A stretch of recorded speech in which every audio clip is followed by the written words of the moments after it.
I want to welcome everybody to our Congregational Conversation. We are joined as well this evening by individuals, Reverend Mark Thomas, Reverend Chris Zachariah, and Reverend Beverly Gones. And we have a very special guest tonight who I was introduced to by through Reverend Thomas Bowen, who I know through the mayor's office and I've worked with for years. He introduced me to Reverend Lauren Lisa Ng, who is coming to us from the West Coast.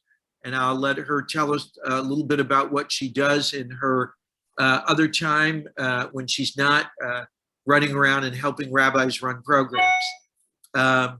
So we're real delighted. Just for some of you who may be joining us, we have started in this journey together where we started off looking at the book Cast and talking about all the issues.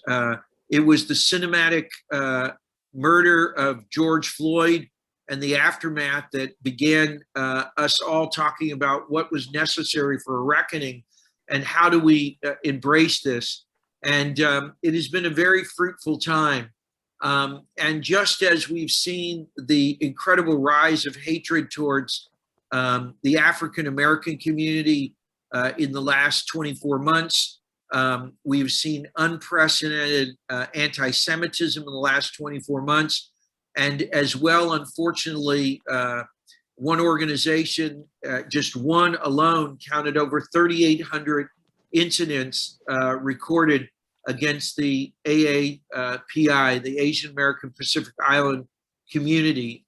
And I have to give in a conversation that I had with a good friend of mine, Jim Eaton, who went to a rally down at the mall and spoke to two evangelical ministers who actually asked him how, and we're in a situation we've never been in before.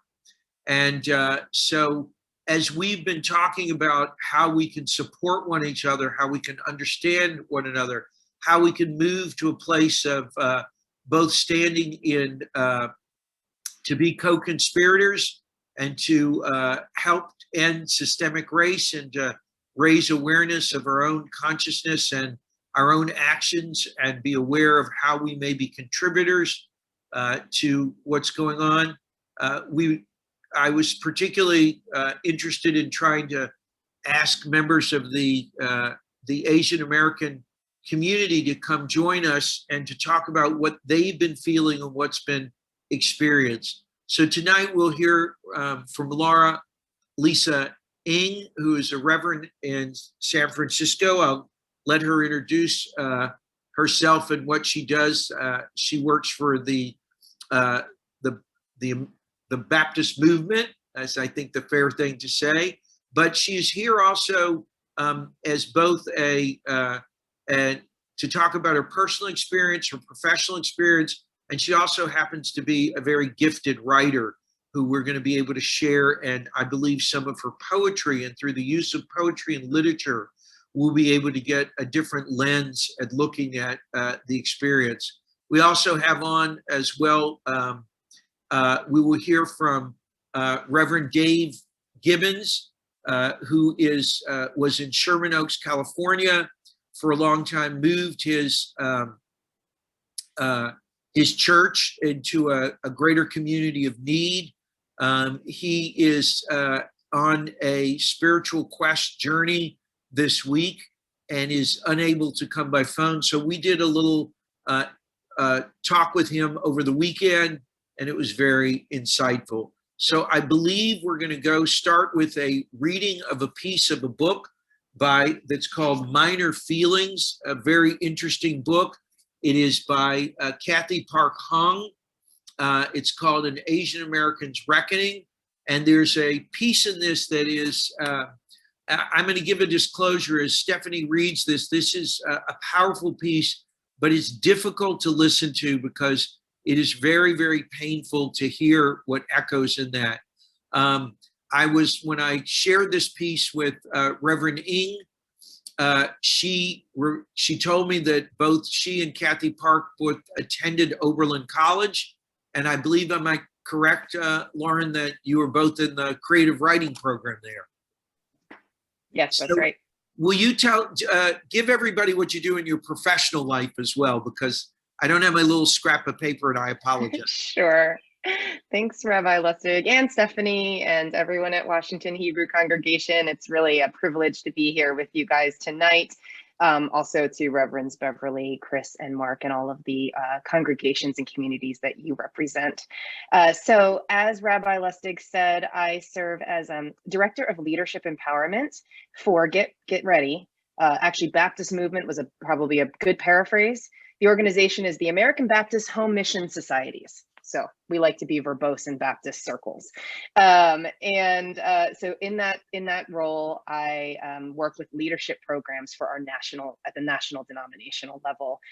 We are headquartered in Valley Forge, Pennsylvania, which is actually where I was born and raised, because my father is also an ordained Baptist minister who served on national staff as well. And that's why I was born there. But now I live, as Rabbi Lustig said, on the West Coast. I'm in the San Francisco Bay Area. I've been here almost 20 years. I'm married to my high school sweetheart, Daniel. We have 3 children, 14, 12, and 10. And then you already met Mochi, my little golden doodle. So again, thrilled to be here with all of you and engage in this critical conversation together. Thank you. So I'm going to put my esteemed panelists off to the side and leave this with Stephanie and to share a piece, and then I'm going to share my screen once Stephanie starts to read. And let's see, let me go to share screen. And this is a piece from a book called Minor Feelings. And it is, as I mentioned, by Kathy Park Hong. I highly recommend it. And we're going to start with this portion here for the reading. Stephanie, go ahead. I think you have your own copy, so if I'm not keeping up, I will get it out of the way. Thank you. For as long as I could remember, I have struggled to prove myself into existence. I, the modern day scrivener, working 5 times as hard as others, and still I saw my hand dissolve, then my arm. Often at night, I flinched awake and berated myself until dawn's shiv of light pierced my eyes. My confidence was impoverished from a lifelong diet of conditional love and a society who thinks I'm as interchangeable as lint. In the popular imagination, Asian Americans inhabit a vague purgatorial status, not white enough nor black enough, distrusted by African Americans, ignored by whites, unless we're being used by whites to keep the black man down. We are the carpenter ants of the service industry, the apparatchiks of the corporate world. We are math-crunching middle managers who keep the corporate wheels greased, but who never get promoted since we don't have the right face for leadership. We have a content problem. They think we have no inner resources, but while I may look impassive, I am frantically paddling my feet underwater, always overcompensating to hide my devouring feelings of inadequacy. There's a ton of literature on the self-hating Jew and the self-hating African American, but not enough has been said about the self-hating Asian. Racial self-hatred is seeing yourself the way whites see you, which turns you into your own worst enemy. Your only defense is to be hard on yourself, which becomes compulsive and therefore a comfort to peck yourself to death. You don't like how you look, how you sound. You think your Asian features are undefined, like God started pinching out your features and then abandoned you. You hate that there are so many Asians in the room. Who let in all the Asians? You rant in your head. Instead of solidarity, you feel that you are less than around other Asians. The boundaries of yourself no longer distinct, but congealed into a horde. I like to think that the self-hating Asian is on its way out with my generation, but this also depends on where I am. At Sarah Lawrence, where I taught, I had students who were fierce, empowered, and politically engaged and brilliant. And I thought, thank God, this is the Asia 2.0 we need, Asian women ready to holler. And then I visited a classroom at some other university, and it was the Asian women who didn't talk, who sat there meekly like mice with nice hair, making me want to urge, you need to talk or they'll walk all over you.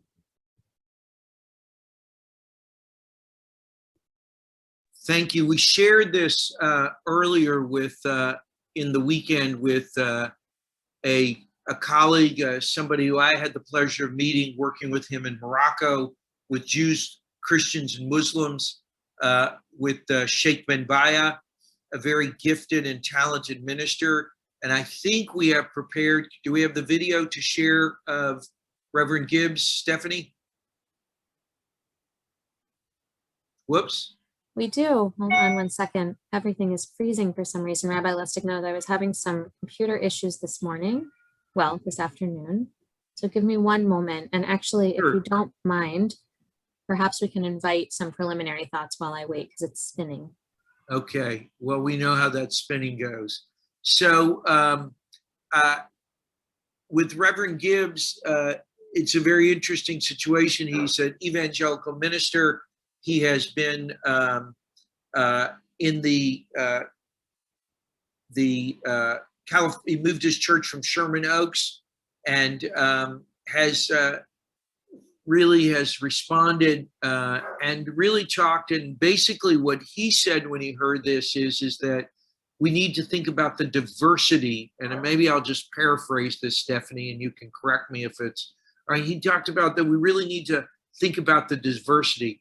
When we talk about the Asian American community and the Pacific Islanders, it's like often happens when we lump all Jews together, when we lump all Christians together, and that there's such variety and diversity amongst the Asian American population. But he also said in the painful reality that this is something that he and his family had experienced. So maybe, Lauren, I'll just ask you your reaction to this and your thoughts. Yeah, so thank you. I own the book. And when I read that excerpt, I actually kind of smirked to myself and said, wow, that sounds familiar, and read it out loud to my husband and said, doesn't this sound like this could be me telling you this story? So it definitely resonated. You know, I like to process through stories. So let me just share two quick little vignettes for you as my response.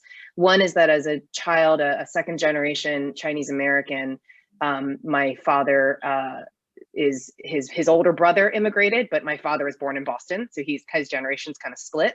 And then my mother is first generation. She was born in Singapore and immigrated to the United States when she was 8. As a child growing up in Southeastern Pennsylvania, my parents would say to me, on your report card, we don't care so much about whether or not you bring home A's. I don't know if you guys have heard the joke that, you know, there's a reason they call us Asians and not Bajans, because, you know, model minority, we all get A's. Okay, so that's kind of the thing that we were growing up with. But they said, we don't even care if you get A's or B's. What we want is number 5 on your report card, which stood for exhibits leadership skills. So if the teacher put a little 5 next to my name and I got to bring that home to my parents on my report card, they were very pleased. Because I think as first generation and 0.5 generation Chinese in America, they knew that my voice wasn't going to be automatically amplified by dominant white culture. So they said, more than the book smarts, we want you to be able to discover your own voice and make sure that you can use your voice. And so leadership was a big part of that. And then the other little vignette I'll share is that, you know, we all grow up hearing that things that are quote unquote made in China that have that little gold sticker on them are cheap, poorly made, not worth your money. And I'm coming into this sort of reckoning moment now where I'm working through that as part of the Asian self-hatred that Kathy Park Hong talks about, saying, what does that do to one's psyche? Growing up in a country where every time you hear about something that's Chinese, it's equated with cheap, poorly made, and not worth your money. And one of the things I wore this dress on purpose for you all tonight, because one of the things that I've started to do as an adult is reclaim the beauty of the Chinese aesthetic and be proud of that. And so I am now, my husband likes to say it's just my excuse to go shopping, but I am now buying clothing made by Chinese designers. I get it on Etsy and all that kind of stuff. So I've got this Chinese designed and made dress by a Chinese woman. So a couple of thoughts and vignettes that I wanted to share in response and reflection of that excerpt. So Stephanie, do you want to, I don't know how long it is, but let's go ahead and let you share. Great, I will do that. Give me 1 second. It is officially ready. This is Reverend Dave Gibbons. Be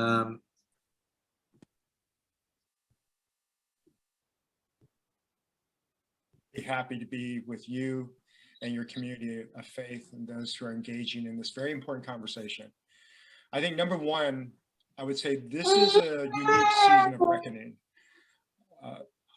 I haven't seen this level of intense understanding and also pursuit of things that maybe have been hidden in our nation, but also in our communities of faith. And I think it's critical that we don't run. You know, I'm reminded of Nehemiah a lot, where he sat and he mourned and he fasted and prayed when he heard about the brokenness. And I think, the immediate response to listening to this is you want to have solutions. But what I've learned is I need to learn to sit with somebody and just be in the pain and understand and walk with them without trying to answer anything and putting a burden on them to teach me or to educate me, but more, I need to be the one who pursues and stays curious. So I think it's really important for us to first admit it's a reckoning. And whenever I'm going through a reckoning, I'm asking a question. I'm asking what's broken and what's beautiful. And I think that's something we should do with our nation, our city, and also ourselves. It's a really, instead of going to solution, you really want to take a moment to invite God to show you what's happening. And what's often missing too is that other side of it. We just see the broken, and we see the deconstruction, the dilapidation and dismantling of our sacred institutions. But there is something beautiful that perhaps God wants to show us. And amidst the barrenness of brokenness, you'll find these nuances of color that you would not have noticed unless you were in the desert. And so there's a gift to be given in the desert. And Thank you. So, Reverend Ng, what's been the experience, and how do you react to both, this reality and what Reverend Gibbs said, and what you've been experiencing in these last months? Yeah, it's I agree with him that there's he said this is a time of reckoning with it, for the AAPI community. I had a conversation recently with Reverend Dr. Jacqueline Thompson, who pastors the African American congregation Allen Temple here in Oakland, California recently, and she posed the question, from the Black community. She said some of us in the Black community have almost kind of postured ourselves to say to our sisters and brothers in the AAPI community, kind of welcome, like I don't want to welcome you into this space, but I'm kind of, we're welcoming you into this space. And she said, is there accuracy there? And how does that sit with you? And I said, I think that we can break apart that welcome into two sections. On one hand, it's not welcome to adversity. It's not welcome to being hated and seeing as a perpetual foreigner in this country. That's something that the Asian community knows quite well. But yes, there is a welcoming to realizing that obviously the systems are so monumental and so ingrained and embedded that even the places where the Asian community may have felt that we had gained some traction, earned some respect, really are in fact in and of themselves tools of continued oppression. And so it's not a welcome to adversity, but it's a welcoming to the awakening of what has been going on kind of under our noses for forever, since the first Asian immigrant into the United States. So what it's been like for the last year, I mean, as you said, Stop AAPI Hate, this organization has, been keeping track of hate crimes against the AAPI community. That number just continues to grow. As you know, obviously, the percentage goes up when we're looking at Asian women as opposed to men. And these are just the ones that are being recorded. So it's been a difficult year, you know, and surprising to me, which maybe shouldn't be surprising, is how much of this is happening in our metropolitan areas. You know, part of why I love living in the San Francisco Bay Area is because of its inclusiveness, its diversity. And so it just pains us to see so many of these incidents happening here in the Bay Area, happening in LA, happening in New York City. And then certainly March 16th, you know, when the murders occurred in Georgia. That night was, I was in a class. I'm in a doctor of ministry program at a seminary, and I was in a class, and of course my phone starts lighting up, and so I shared it with the class, and we just, you know, spent time in prayer, just stunned by that, and what it does traumatically to your physical corporeal body. And I know that my Black and African American sisters and brothers know this. When you hear something on the news, when you see a video clip, when you read that story, and the victim of such hatred looks like you. I mean, people could pick you out of a lineup based on what you look like in relation to this other person. And you see that violence happening against someone who looks like you.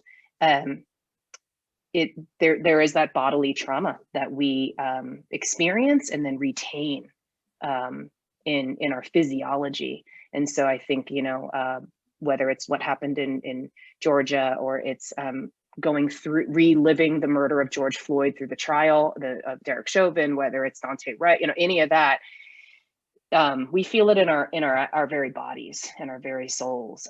So that's been some of the experience of the last year. It's this new club of bigotry and hatred is one that you know, nobody wants to be part of, but seems to be growing by bounds and leaps in American society. And I think what resonated with me, and also reading some of your incredibly beautiful poems that clearly were written before any of this, you know, at least some of these I think are written far before the incident in Georgia, or the demonstrative nature of the surfacing of hate towards the Asian American and Pacific Islander communities. It's just, and you know, many of us on this, we're here because we're people of faith. It is a very difficult thing, you know, growing up with the understanding that we're created in the image of God, and what happens in that particular situation, in terms of, you know, understanding that people are just, you know, there's the denigration of others for how they look or how they believe is, in my mind, a denigration of God. And so it becomes, it's very difficult. I wonder if you would share one of those poems, and then because I want to give some time, we're gonna do what Reverend Gibbons has suggested, and also Lauren have suggested. We're gonna hear at least one of her poems. Then we're gonna have a video that we're gonna, and maybe I think, Stephanie, you think we want to do the video first, because I'd rather leave with the poem. Do you think that? I think the poem. I think, and I apologize, I'm having some internet issues, so it's easier with my camera off, but I think the video may help contextualize a little bit. Okay, so I'm gonna try to share a video that was shared with me, and there's some people on here that's in our training from Join, that Washington Hebrew Congregation has been going through with B'nai Israel. And let's see if I can do this, and this will be an interesting piece. I'm going to go to share screen, and I think that's going to be here. This is from C-SPAN, and I think it'll speak for itself. Question I want you to sit with is, can you identify, once Dr. Love gives us a definition, can you identify a co-conspirator that you've had in your work? And can you break down for us this difference between an ally and a co-conspirator? Yeah, so I bet you can. so the book is about like this idea of abolitionist teaching, right? And so shout out to upstate New York. I'm from upstate New York. We don't like New Yorkers, but that's okay. I'm from upstate. Queens? No. Whoops. Upstate New York, Rochester, Canada, right? So we had abolitionists in upstate New York. That's where I grew up.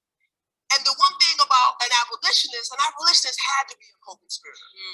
I mean, I want y'all for a second to just think about the Underground Railroad. The Underground Railroad freed over 100,000 enslaved Africans and Black folks. There was no Twitter. There was no Facebook. There was no Instagram. This was all off trust and love of each other. And to say that this system of racism and bondage, no more. Yeah. We did that. It was everyday people. Farmers, bankers, doctors, teachers, nurses, all ethnicities. We did that as a country. Someone came to your door and gave you a code. You just had to trust them. And so I wanted to bring that back. What would it mean for us in 2019 to think about what it would mean to be an abolitionist and to be a co-conspirator? And in the book, I use James Tyson. Now, many people are not familiar with who James Tyson is. You know Bree Newsom. Bree Newsom was the young Black woman who took that Confederate flag down in South Carolina 8 days after Dylann Roof went into the AME church. And I tell the story in the book because I think it's an important story because Bree Newsom and James Tyson did not know each other. There were some folks who got together and said that flag is coming down. They said, and a Black woman's going to take it down. They taught Bree how to climb. They had Bree's bail money ready. And that morning, Bree Newsom and James Tyson were at an IHOP. They got the word, come take the flag down. Bree Newsom climbs up on the pole to take the flag down. Now, this is where the difference between an ally and a co-conspirator is. James Tyson, now there's a gate for the flagpole. James Tyson isn't standing like outside the gate. Okay, like, Bree, they coming, Bree. Like, Bree. No, James Tyson, he is inside. And then the police say, you know what? We can get her down. Tase the pole.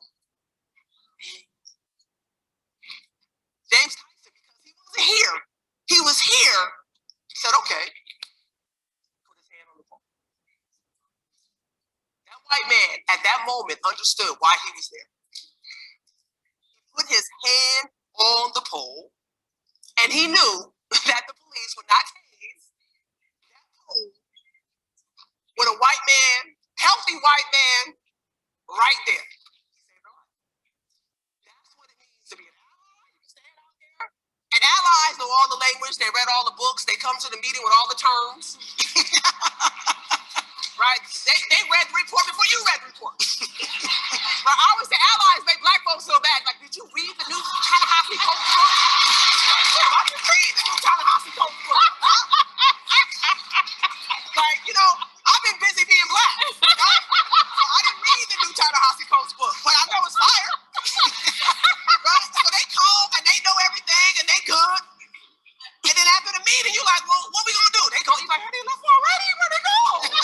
I'm gonna call it, right? So that's the difference between being an ally and a co-conspirator. And this is back to that abolitionist, is to put something on the line for somebody. Yeah. Take a risk to see how to use your whiteness. And I tell folks all the time, whiteness is like a bank. And your ATM card just replenishes itself. So spend it. As the kids say, cash out. Right? Cash out. It's going to come right back. And so to be a co-conspirator, I try to write in the book, is to take risks for somebody. To put something on the line.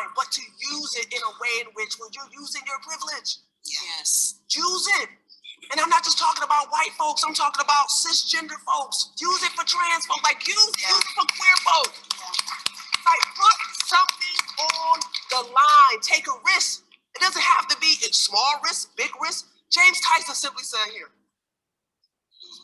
put his hand on the pole. That's it. And that's what we are talking about with co-conspirators. Allies, they know everything, they can say, they can talk it. But when it's time, they're not there. And if they're there, they're looking at you like, you going? Oh, you go. You go on the front lines, right?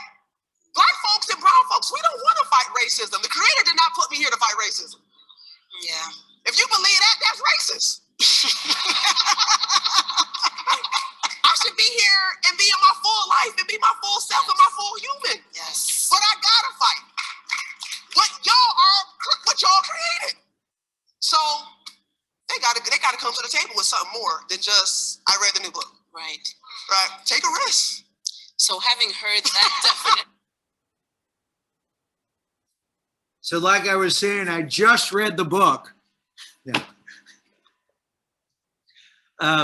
So we are, I wanted to do that as an introduction because after we hear some of the poems from Lauren and we sit with them, the question that we all have to struggle with in this day and age is how do we move from being these allies to being co-conspirators?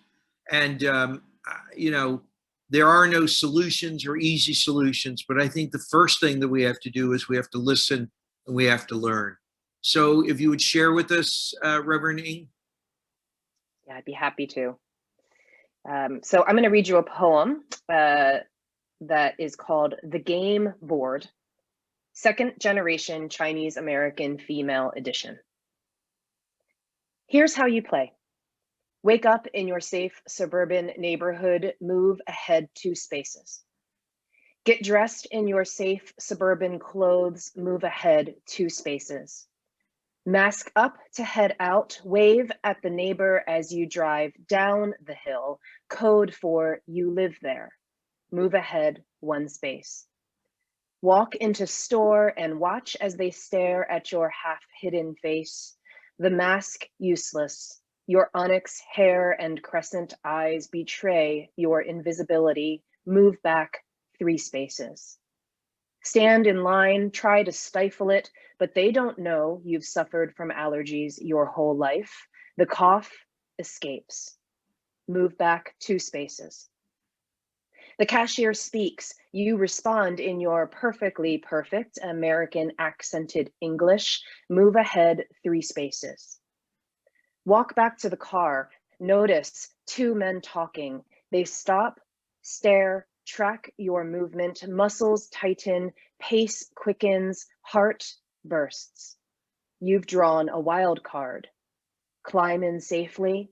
Move ahead 1 space. The game changes, of course, with additional players.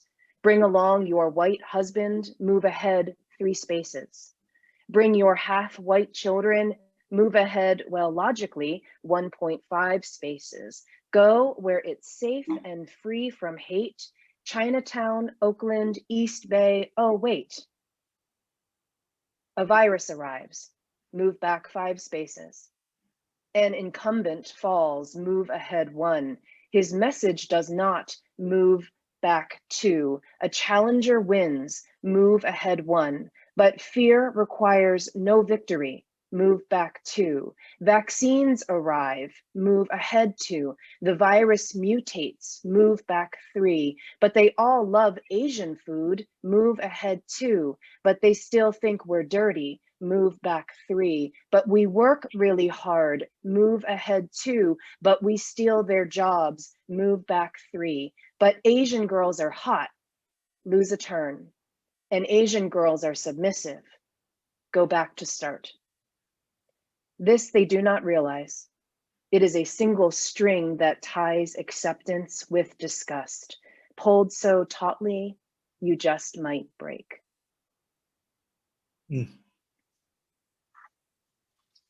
Wow. So this is a beautiful piece. I believe we're going to be able, you can find it. I think I was trying to do that, but Stephanie got it into the chat.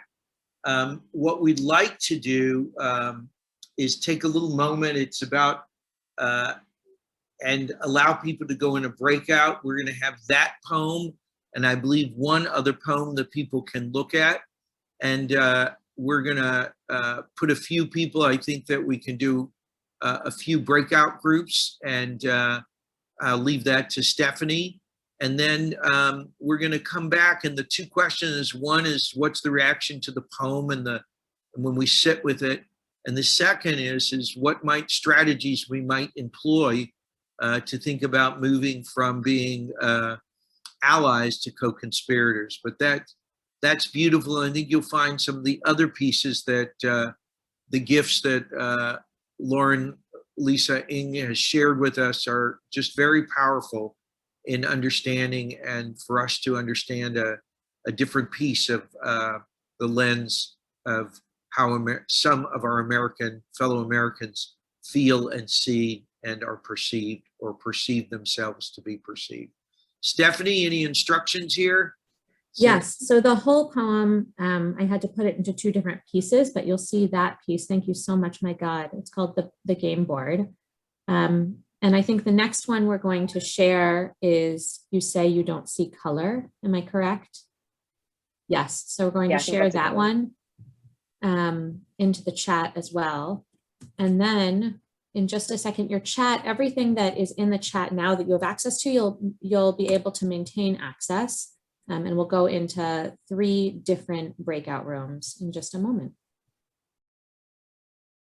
So I'm just interested, how did the conversations go? I got to dance through, Anya's there. And so what were some of the conversations like in your groups?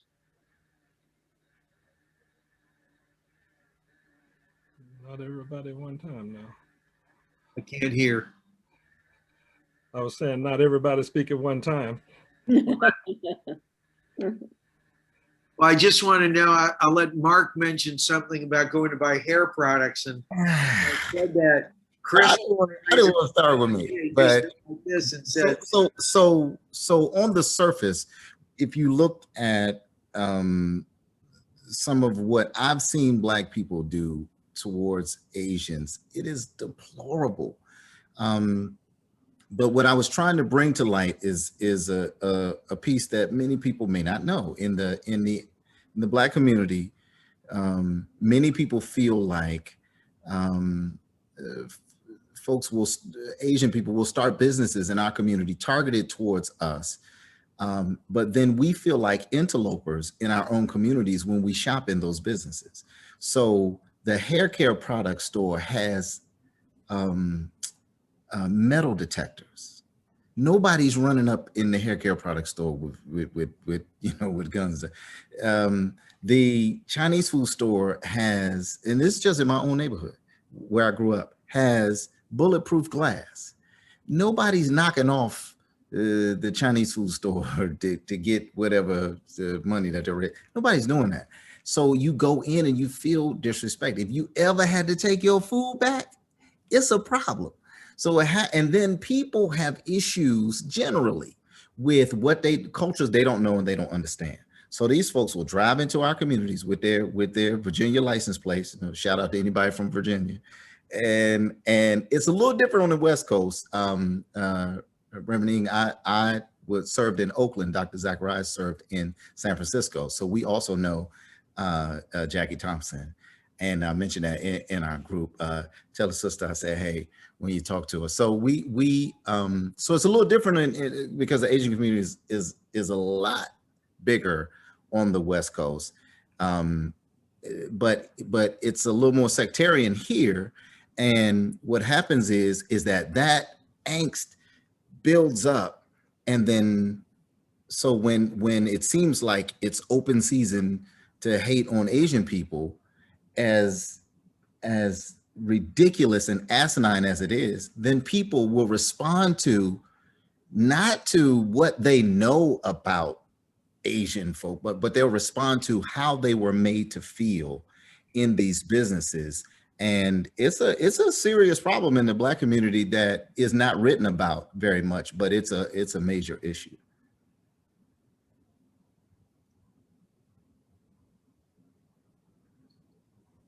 What were some of I was just, I think I heard a lot going from group to group about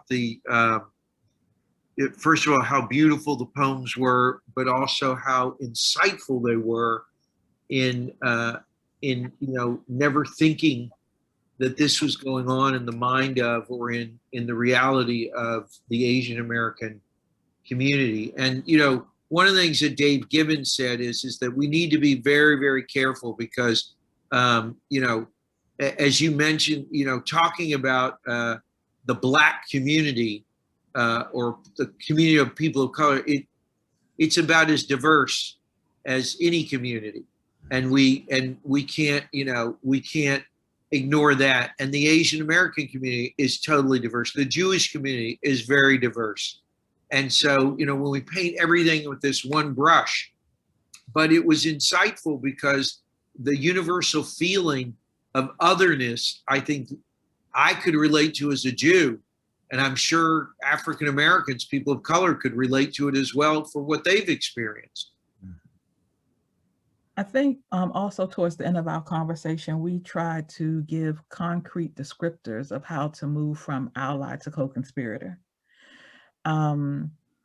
So, it ranged from saying something if you see something wrong to acting when you see something wrong. Well, for me, what is an action, an orthopraxis, a right action that I can do right now, So one thing that, when I go into, because in my context, the place where I usually encounter Asian people is in the beauty store or the Chinese restaurant. That's my reality. Well, except when I'm teaching, I do have Asian students, but in my everyday life. And, to ask, how are you? I've heard about these things happening in the Asian community. I just want you to know that I care about that as a human being. There was some, intimation that you need to be aware, have a cultural awareness, what might be accepted, that type of thing. But sometimes I think if your humanity is shown first, and just that you care, any cultural, behaviors that technically wouldn't be accepted can be overlooked in that context, in that moment of human interaction. So I think, however uncomfortable it might be to show that you may not understand everything, but you do care as a human being about someone else's well-being. So Ayana and I were in the same group. I see you also unmuted, so we could be a team and report back together. But we did have a conversation about how the Black Jewish Alliance was formed during the Civil Rights Movement and how that opportunity hasn't existed with the Asian community. And I think conversations like this are really important to point out the similarities, because it's the same people hating all of us. And, if we're not standing up together, it's not doing anybody any good. Yeah, and I forgot to mention this in the chat, but I was going to say, in our small group, but I think that I said that I had different opportunities to work within the Asian community through the legal community, but I also forgot that also when I was in in grad school. So I think that there were opportunities to interact. And I think that we did mention the idea of the model minority. And I think one of the things that the poem brought out, I think the second poem in particular, the first poem I think definitely spoke to us, but I think the second poem, this idea of people saying they don't see color. And I think what sort of jumped out at me was the idea that I've heard that said to me as an African American, and actually didn't assume that I mean, I know that other people of color have heard that, but never would have assumed, just some sort of basis on my experience, because it's always sort of said to me as if, well, I don't see race, because isn't that what Dr. King, wanted? And then realizing that that applies sort of basically universally to other people of color as well. I mean, I know that other people of color get that experience, but I know that other people and marginalized other people also get othered that way, sort of, painted with that whole, I don't see who you are. So, I mean, I know I've seen people say that to people in the LGBTQ community. Well, I don't have to know what you are if you don't tell me. So I'm assuming the same thing happens within the Asian community. And the assumption is, I think because we see a lot more interracial interaction within the Asian community, I think there's also that the model minority myth sort of lives because we see, for example, more intermarriage, which then I think communicates, at least it communicates to me, that there's a level of acceptance that perhaps it hits differently with other people of color when they intermarry, or people's reaction to it is different. And so I think when in the first poem, the idea when you mention your white husband and, taking certain steps forward and having how that sort of advances the game, sort of spoke to that idea that, that's the concept. But Karen, did I miss anything? Because I know there was something else that came up in our discussion that we wanted to mention. I think the concept of institutional racism in banking, and how I think some of the stores and things that were mentioned, that has been a resentment that's existed historically.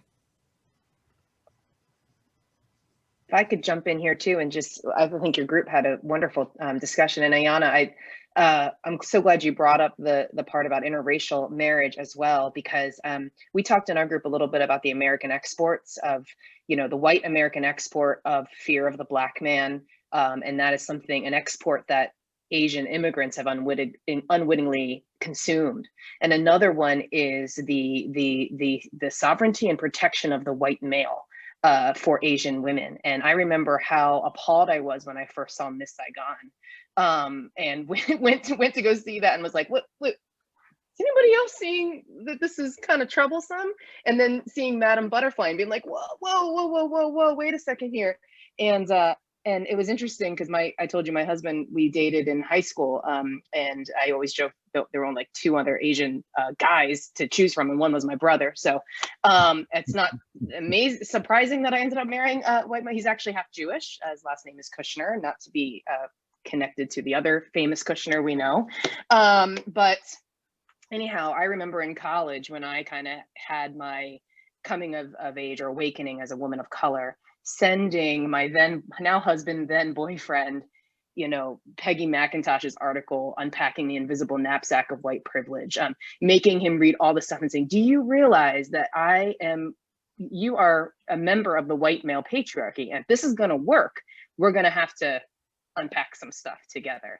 But I went through quite a bit going, shoot, am I just reliving the Miss Saigon ideology here in this relationship?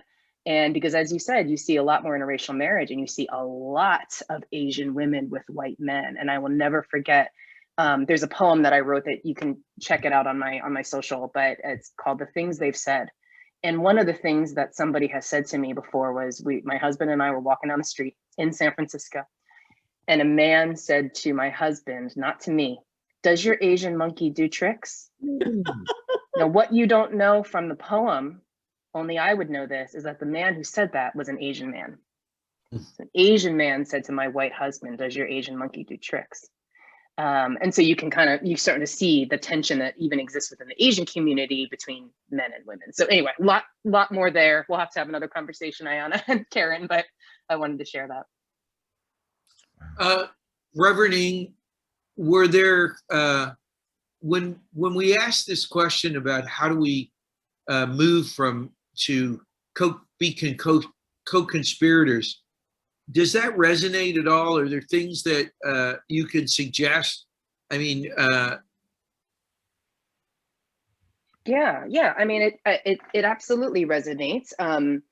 Co-conspirators, co-agitators even, and I think that there are definitely course, my dog is about to start barking. I can just tell. So he's quiet when I'm muted, but the second I unmute, so I apologize in advance. You know, I've even seen organizations start locally here, like in Chinatown, of, you know, people patrolling the streets in Chinatown, looking out for especially our elderly community, people offering where I live to walk with people to the market, run errands for them, just so that they are safer. So I think it's a lot like that, putting your hand on the pole, you know, and there's even the as we do, you know, research into kind of what does it look like to be engaged or stop, or what's the word that I'm looking for, anyway, when you see a hate incident happening, right? To be able to, you know, things like, this is what you should do versus what you shouldn't do. So speaking up sometimes, yes, but sometimes it's also putting your body physically between the perpetrator and the victim, right? And so there's all kinds of things that you can research there. And I would say even social media, you know, I have a difficult relationship with social media. I think we all do. It's like you love, hate, but it is our public square, whether we like it or not. And so a lot of conversation is happening there. And sometimes I will post things and I'll still get comments from people that just show their level of ignorance or level of misunderstanding. And I don't always have the energy. To respond. But then I see other people, co-conspirators, and coming in and saying, you know, let me unpack this with you a little bit, because I think what Lauren was trying to say was, and I see that as also kind of like an online virtual example of moving from ally into kind of putting yourself between or in the midst of a conflict in order to show your, to go beyond allyship and be a partner. Reverend, would you read your poem, Collect Them All? I just think it's, Sure. I think that it's important that we hear this. Yeah. Okay, this one is called Collect Them All. There is often the list, your grandchild, your niece, your son's best friend, your hair colorist. A recitation of those you must think look like me, ones you love so dearly, now goods to declare on your bill of absolution. Oh, but we're used to being collected, in typecast, in fetishes, in barbed wired camps. Does your list help you feel more accepted, less to blame, more aligned, less ashamed? Or do you just prefer us as figurines, lined up neatly, side by side, suffocated and smiling in our plastic shelled box?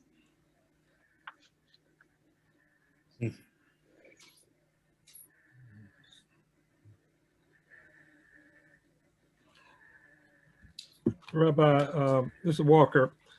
Yes. The Reverend said something, and I just have a question for her.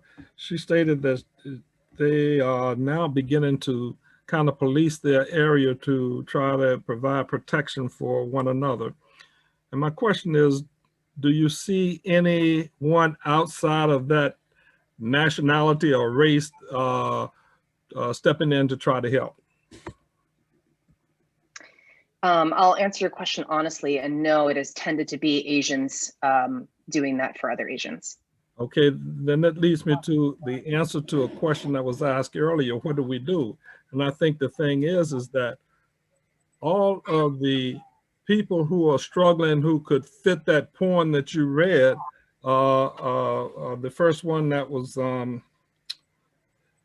game board, as I said, I see that as music to the people of color, all nationalities, that could fit the mold. And I would say that in order to help curb and eliminate or wipe out this kind of action, the kind of violence that's going on, we have to cross those nationality, ethnic group lines and help each other out. And if you see something happening to one, just because they don't look like you, doesn't mean that you shouldn't step in and help them out.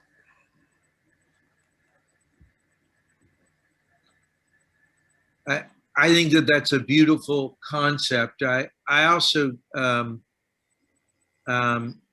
you know, as enriching as this has been to be sharing with now, and we've been doing this, you know, close to a year now.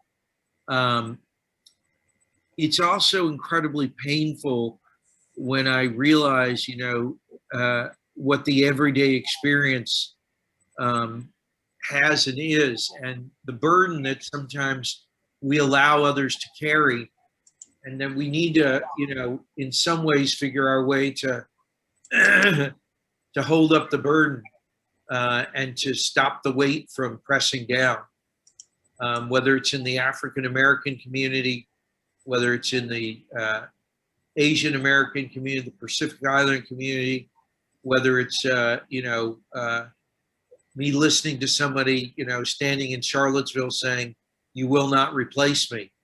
You know, we all are sharing a pain, and we have to have our collective humanity and right society in some form or fashion.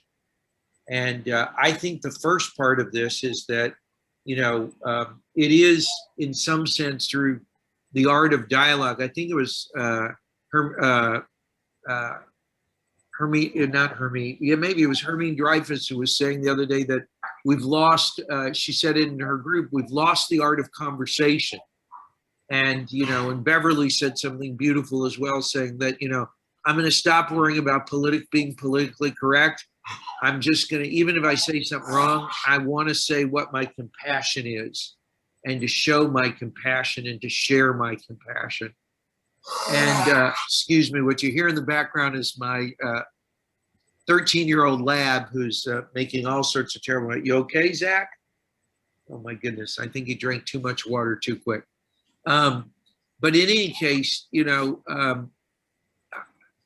I just believe in what Martin Buber said, that we need to learn to be present in the I, thou, and not live in an I, it world. I, it, we turn to people and they're just objects.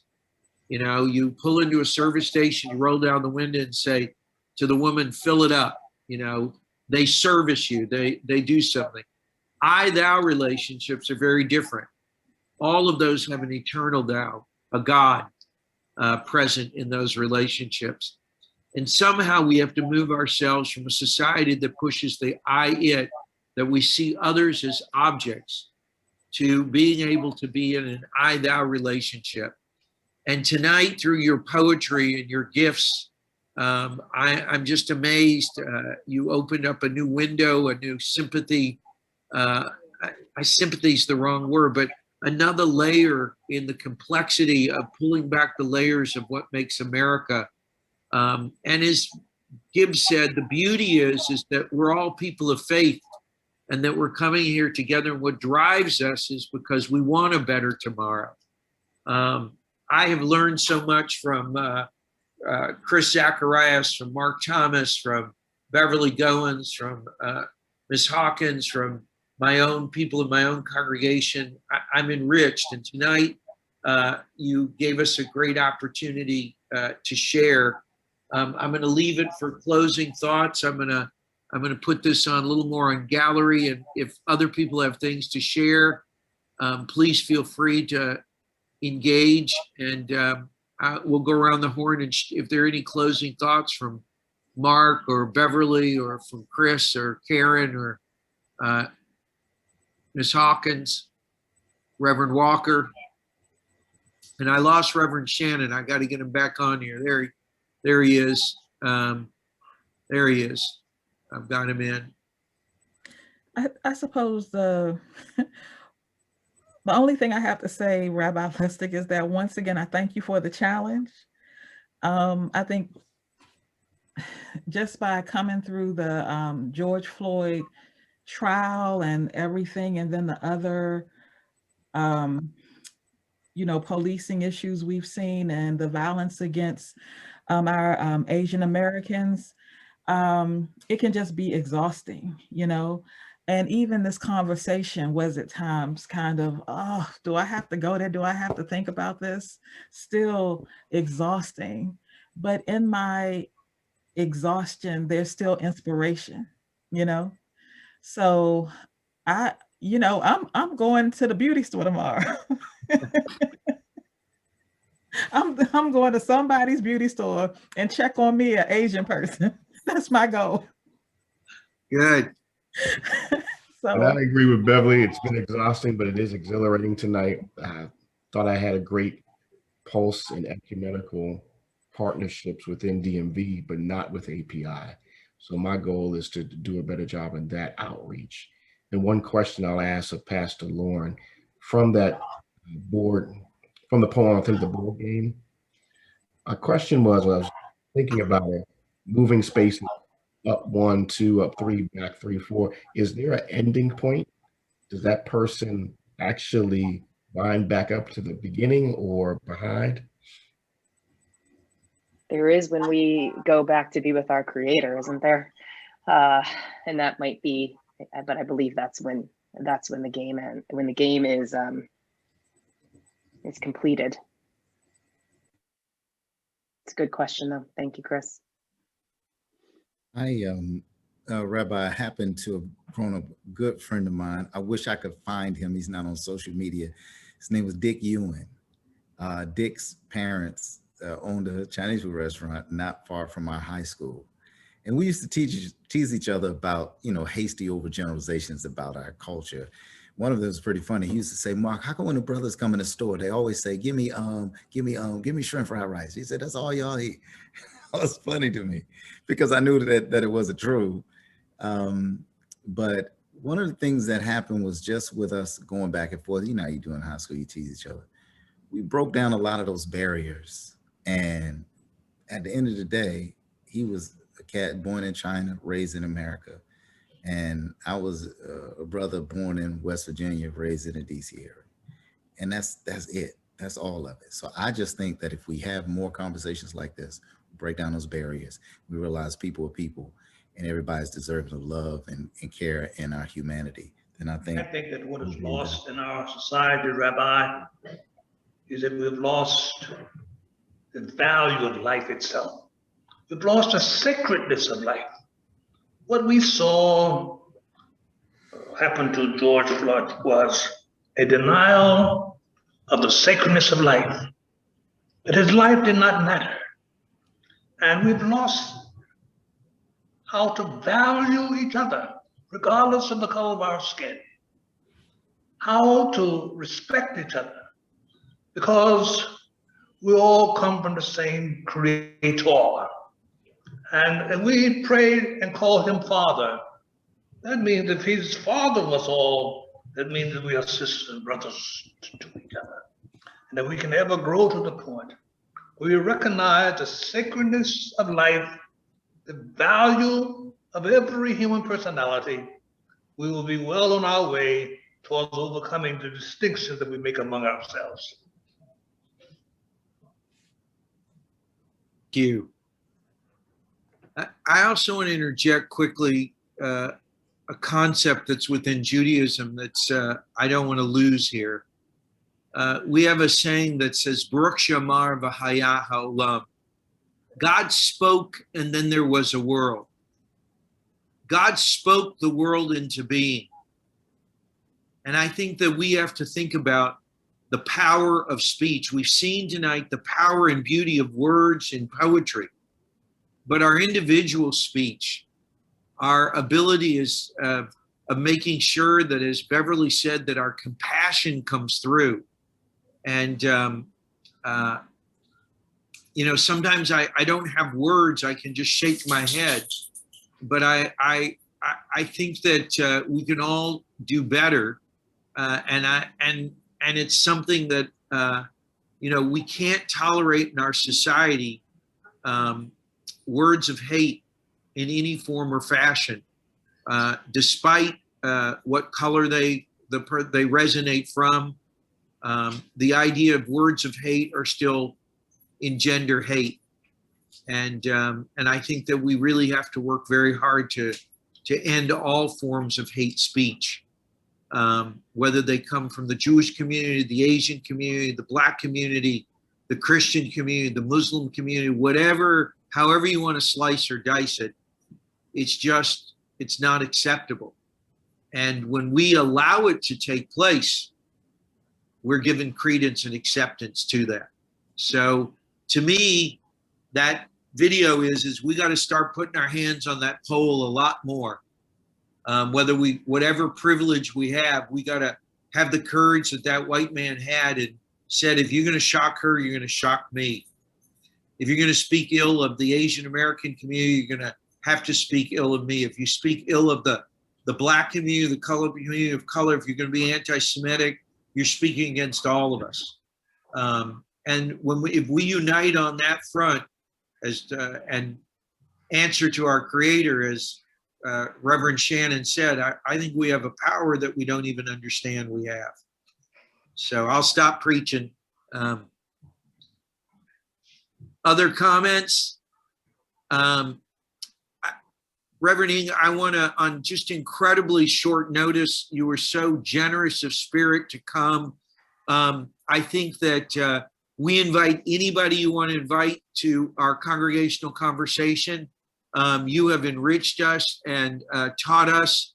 I hope you will put in the chat box where we can find more of your poetry. I think it's important. I would encourage us in synagogue and in church for us to read these poems out loud with the permission of the author, but that I think it's important for people to understand that, as Kathy Park Hung said, is that sometimes the feet are paddling incredibly fast underneath and we don't see what's going on, and we have to be opening up. So I want to just any final comments from anyone. I want to again thank Stephanie Tankel, who's been an incredible educator and partner in this. We see these things often let's see, I thought I had, where's Stephanie? I was trying to add her on Spotlight, but it won't let me do that. She's, in any case, Here, it's okay. There you are. Please add yourself in on the Spotlight because it won't let me do you. It won't let me do it either. Banished. Oh, wow.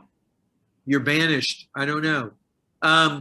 In any case, Stephanie and I often, when we're reading this or listening to these things, there are tears, and it comes not only from our Jewish souls, but from what we may have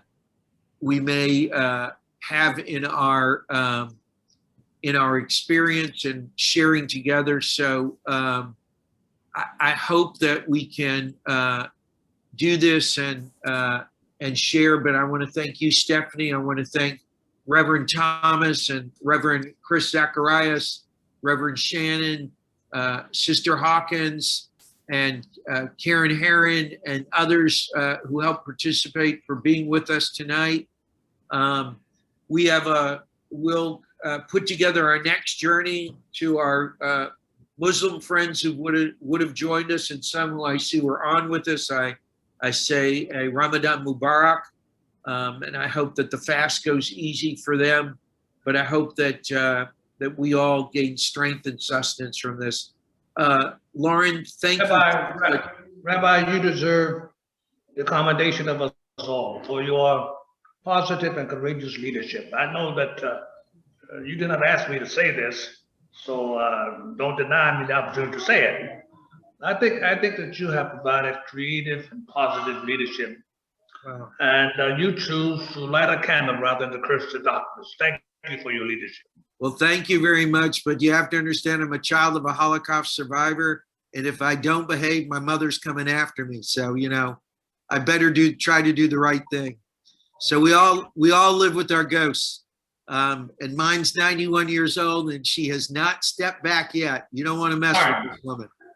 So in every case, thank you to everyone. May we listen to the words that have been spoken tonight. May we internalize them in our hearts. And may we all move a few steps forward on that board game in unison and not have to retreat because of lack of compassion or lack of understanding or lack of empathy, but let us try to emulate what is asked of us by our Creator, and that is to see the love and dignity of all human beings. Reverend, Ng, thank you so much. Blessings to you and your family. And I look forward to a day that we can meet in person. And Reverend Thomas Bowen said, you should just hear her preach. If you think she can write, you should hear her preach. So you're on. We're gonna invite you to all of our. Well, I fully expect on my next trip to the DMV to worship with each of your different communities and be taken to get some good Chinese food too. So absolutely. I want to mention something that we did on Mitzvah Day and open it up. And I've talked to Mark about this, but on our 30th anniversary of Mitzvah Day, we created what are called blessing boxes. They are these little library boxes that are on steroids, but they're designed to hold canned goods. We're going to place one under at St. Mark's Church, where there was a noose hung, and we put one of our peace benches. I think Mark Thomas told me about a place he knows that's a food desert. As things are changing and open up, what hasn't changed is that there are people in our city that are hungry. And I know that there are members of each of our congregations that will volunteer and keep those boxes filled with canned goods. But, on 14th Street, the 7-Eleven is now too high a rent for it to stay open. A lot of things have closed under the guise of COVID, but really are regentrification, where we're forcing out of neighborhoods, places where people can find affordable food and things. So we have these blessing boxes we encourage. And so please contact me. We'll try to do something in the latter part of May or to do a piece. Our next thing is to get together and to talk about what are we going to do. And I hope our next one can be a meeting in one of our parking lots or one of our parks or somewhere where we can see each other face to face and embrace. So I want to thank all of you for the privilege of sharing. Lauren, thank you so much for sharing your gifts. Thank you. Thank To everyone, you, everyone. good night and God bless.